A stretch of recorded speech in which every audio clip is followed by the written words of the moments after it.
அவர்களால் நிறுத்தப்பட்டிருக்கிறார்கள். அவர்களுக்கு உங்களுடைய பொன்னான மேலான வாக்குகளை உதயசூரியன் சின்னத்திலே அளித்து அவரை வெற்றி பெற செய்ய வேண்டும் என்று உங்களை எல்லாம் நான் வேண்டி கேட்டுக்கொள்கிறேன். இந்த பகுதியில் இருக்கக்கூடிய மக்களுக்காக தொடர்ந்து பணியாற்றி இருக்கக்கூடிய ஒருவர்தான் நம்முடைய தமிழிசை அவர்கள். இங்கு மட்டுமில்லை, தமிழகத்தின் குரலாக, தன் தொகுதியின் குரலாக, நம் உணர்வுகளின் குரலாக பாராளுமன்றத்திலே அவர் தொடர்ந்து முழங்கி இருக்கிறார். இங்கே இருக்கக்கூடிய உங்களுடைய தேவைகளுக்காக, கோரிக்கைகளுக்காக அங்கே இருக்கக்கூடிய அமைச்சர்களிடம் நாடாளுமன்றத்திலே தொடர்ந்து கேள்வி எழுப்பி இருக்கிறார். அங்கே பல விவாதங்களில் மிக சிறப்பாக பேசி எல்லோரையும் கவனத்தையும் ஈர்த்திருக்கக்கூடிய நாடாளுமன்ற உறுப்பினர்களில் ஒருவர்தான் நம்முடைய தமிழச்சி தங்கபாண்டியன் அவர்கள். அப்படிப்பட்ட ஒருவருக்கு வாக்களித்து மீண்டும் தமிழகத்தின் குரலாக, தமிழ் மக்களின் உணர்வாக, அவர்களின் குரலாக நீங்கள் அவர்களை வெற்றி பெற செய்து மறுபடியும் நாடாளுமன்றத்திற்கு, மக்களவையிலே உங்கள் குரலாக ஒலிக்க அவரை அனுப்பி வைக்க வேண்டும் என்று உங்களையெல்லாம் வேண்டி கேட்டுக்கொள்கிறேன். இந்த தொகுதியில் இருக்கக்கூடிய ஆரம்ப சுகாதார நிலையங்கள்ல பல மருத்துவ முகாம்களை அவர் நடத்தி இருக்கிறார். அது மட்டும் இல்லாமல் அமைச்சரே, ஹெல்த் மினிஸ்டரே இந்த பகுதியின் மாவட்ட கழக செயலாளர். அதனால எந்த கோரிக்கை வைத்தாலும் அதை நிறைவேற்றி வைக்கக்கூடிய அந்த வாய்ப்பு அவருக்கு எல்லாரை விட இன்னும் அதிகமா கிடைச்சிருக்கு. அதனால பள்ளிகள்ல ஆங்கிலம் கற்று தருவது போன்ற பயிற்சிகள், ஏன்னா நம்ம பிள்ளைங்க வேலைக்கு போகக்கூடிய அந்த சந்தர்ப்பத்துல ஆங்கில மொழி அறிவு என்பது அவர்களுக்கு இன்னும் சிறப்பாக வேலை வாய்ப்புகளை உருவாக்கி தரக்கூடிய ஒன்றாக இருக்கும் என்ற காரணத்தால் இங்கே ஆங்கில வகுப்புகளையும் அவர் நடத்துவதற்கு ஏற்பாடு செய்து அதை செய்து வந்திருக்கிறார். இங்க இருக்கக்கூடிய மாற்றுத்திறனாளிகளுக்காக அவங்க கேட்கக்கூடிய வண்டிகள், செயற்கை கால்கள், காதொலி கருவிகள் இவற்றையெல்லாம் வாங்கி தந்திருக்கிறார்கள். பள்ளிக்கரணையில் இருக்கக்கூடிய சதுப்பு நில சீரமைப்பு திட்டத்துக்கு தொடர்ந்து குரல் கொடுத்து அந்த இடத்திற்கு ராம்சார் அங்கீகாரம் பெற்று தந்திருக்கக்கூடிய ஒருவர் தான் நம்முடைய வேட்பாளர் அவர்கள்.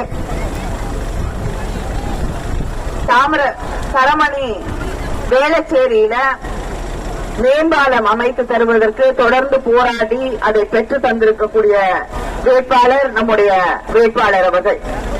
இவ்வளவு பணிகளை உங்களுக்காக தொடர்ந்து செய்யக்கூடிய வேட்பாளர், வெள்ள நேரத்தில் உங்களை சந்தித்து உங்களுக்கான தேவைகளை எல்லாம் உங்களுக்காக ஓடி வந்து செய்து தந்திருக்கக்கூடிய வேட்பாளர் நம்முடைய வேட்பாளர் அவர்கள். ஆனா இவங்களை எழுத்து போட்டியிடுறதுக்கு தெலுங்கானால இருந்து ஒருவர் வந்திருக்கிறார். சென்ற முறை தூத்துக்குடியில போட்டியிட்டார். போட்டியிட்டு வெற்றி வாய்ப்பை இழந்ததால் அவங்க 2 மாநிலத்துக்கு கவர்னரா போனாங்க. இந்த முறையும் தோல்விதான், அது நிச்சயம். ஆனா இந்த முறை என்னன்னா கவர்னரா கூட போக முடியாது. ஏன்னா ஒன்றியத்துல பிஜேபி ஆட்சி வருவதற்கான வாய்ப்பு இருந்திருந்தா அவங்களுக்கு கவர்னரா வேற ஏதாவது 2 மாநிலத்துக்கோ இல்லனா எங்கேயாவது போடுவாங்க. இந்த தடவை அதுவும் இல்ல. அங்க வரப்போறதே நம்முடைய ஆட்சி, இந்தியா கூட்டணி ஆட்சி. அதனால கவர்னராகவும் பணியாற்றுவதற்கு வாய்ப்பில்லை. தாமரை எங்க மலரும் மலரும்னு தேடிக்கிட்டு போய்கிட்டே இருக்க வேண்டியதுதான். அவங்களும் இந்த கவர்னரா பிஜேபியில யாரையாவது அனுப்புறாங்கன்னா அவங்களுக்கு ஒரே ஒரு வேலைதான். என்னன்னா சட்டமன்றத்துல மக்களால தேர்ந்தெடுக்கப்பட்ட ஒரு அரசு இருக்குன்னு வச்சுக்கோ, நீங்க எல்லாம் ஓட்டு போட்டு வர அரசு உங்களுக்காக ஒரு தீர்மானத்தை போடுறாங்க, ஒரு சட்டத்தை போடுறாங்க. அந்த சட்டத்தை கவர்னர் கிட்ட அனுப்பி கையெழுத்து வாங்கணும். அந்த கையெழுத்தை மட்டும் போட்டக்கூடாது. அதுதான் எல்லா பிஜேபி கவர்னருக்கும் பிஜேபி ஆட்சி செய்யாத மாநிலங்கள்ல டான்ஸ் ஆடலாம், பாட்டு பாடலாம், நீங்க என்ன வேணாலும் பண்ணலாம். ஆனா அரசாங்கம் அனுப்பக்கூடிய அந்த மசோதாக்கள்ல கையெழுத்து போடக்கூடாது. இங்க இருக்கக்கூடிய கவர்னருக்கு நம்ம கோர்ட்டு கூட்டிட்டு போய் முதலமைச்சர் அண்ணன் தளபதி அவர்கள் நீதிமன்றத்தை நாடி அவங்க 2 குட்டுன அப்புறம் கையெழுத்து போட்டாரு. அவங்களுக்கு தெரிஞ்சிருச்சு அண்ணனை, நம்முடைய முதலமைச்சரை பின்பற்றி எல்லாரும் கோர்ட்டுக்கு போவாங்கன்னு.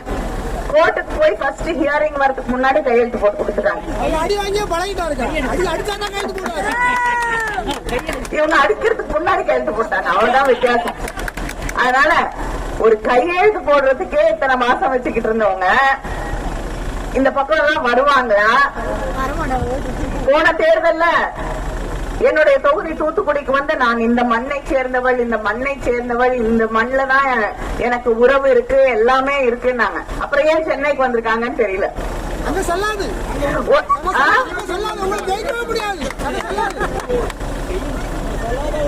ஊரை சுத்தி பாக்கிறதுக்கு வந்திருக்காங்களா?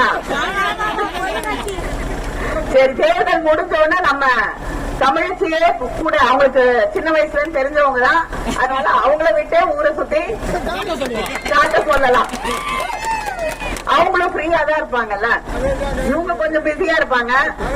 இருந்தாலும் பரவாயில்ல, டைமை ஒதுக்கி கூட்டிட்டு போய் சென்னைய, தமிழ்நாட்டை எல்லாத்தையும் சுத்தி காட்டலாம். ஏன்னா அப்பொழுதாவது பிஜேபியில் இருக்கக்கூடியவர்களுக்கு தமிழ்நாடு என்பது என்ன என்பதை புரிந்து கொள்ளக்கூடிய ஒரு வாய்ப்பு கிடைக்கும். இல்ல, அவங்களுக்கு தமிழ் தெரியும். இப்ப திடீர்னு தமிழ் மேல ஒருத்தர் பாசம் வந்திருக்கு. என்னன்னா யாருக்கு? பிரதமர் மோடிக்கு. இத்தனை வருஷமா நம்மளெல்லாம் ஹிந்தி படி, ஹிந்தி படி, ஹிந்தி படின்னு கேள்வி கேட்டா ஹிந்தியில பதில் சொல்லுவாங்க, கடிதம் எழுதுனா ஹிந்தியில பதில் அனுப்புவாங்க. இதெல்லாம் பண்ணிட்டு இத்தனை நாளா நம்மள டார்ச்சர் பண்ணிட்டு இப்ப வந்து அவரு தேர்தல் வந்தோன்னு என்ன சொல்றாருன்னா, எனக்கு தமிழ் படிக்கணும்னு அதான் கொடுத்தீங்களா எல்லாருக்கும் வட. ஆனா தேர்தல் வந்தோன்னா அவருக்கு தமிழனா பிறக்கலன்னு கவலையா இருக்கான், தமிழ் படிக்கல, தமிழ் தெரியலன்னு கவலையா இருக்கான். தமிழ்லாம் படிக்கலன்னு கவலையா இருக்கான். அதுக்கு 10 வருஷம் இருந்தீங்க, தமிழுக்கு என்ன செஞ்சீங்க?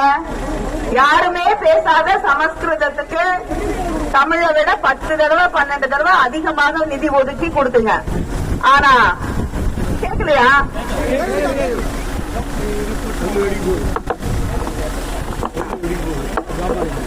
இத்தனை நாளா ஆட்சியில் இருந்த பொழுது சமஸ்கிருதத்துக்கு எல்லா நிதியும் கொண்டு போய் கொடுத்த போது உங்களுக்கு தமிழ் மேல அன்பு வரல. ஆனா தேர்தல் வந்த உடனே அன்பு வந்துருச்சு. ஏன்னா இத்தனை மழை வெள்ளத்துல நிவாரணமா 1 ரூபாய் கொடுக்கல, வந்து எட்டி பார்க்கல. ஆனா இப்ப தேர்தல் வந்த உடனே பிரதமர் என்ன பண்றாரு? வாரத்துக்கு 8 நாள் இருந்தா 8 நாளும் தமிழ்நாட்டில தான் இருப்பாரு. இப்ப கூட வராராம், சுத்தி சுத்தி தமிழ்நாட்டை சுத்தி வந்தாலும் அவருக்கு யாரும் சொல்லவில்லை தமிழ்நாட்டில் உங்களுக்கு நோட்டாவுக்கு கீழ்தான் வாக்குகள் கிடைக்கும் என்பதை. இவங்களுக்கு ஓட்டு போடுறதுக்கு இங்கே இந்த மண்ணிலே யாரும் தயாராக இல்லை என்பதை புரிந்து கொள்ள வேண்டும். அதுக்காகதான் இருக்க ஆசைப்படுறேன்.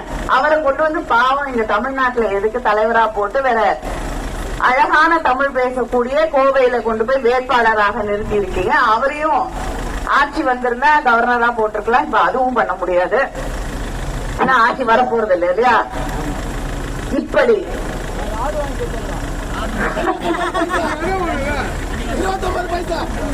இல்ல, அவர் ஆடு வாங்கி இடம் இல்லைன்னா ஃப்ரெண்ட்ஸ் அவருக்கு தான் வீடு கொடுக்குறாங்க, கார் கொடுக்குறாங்க.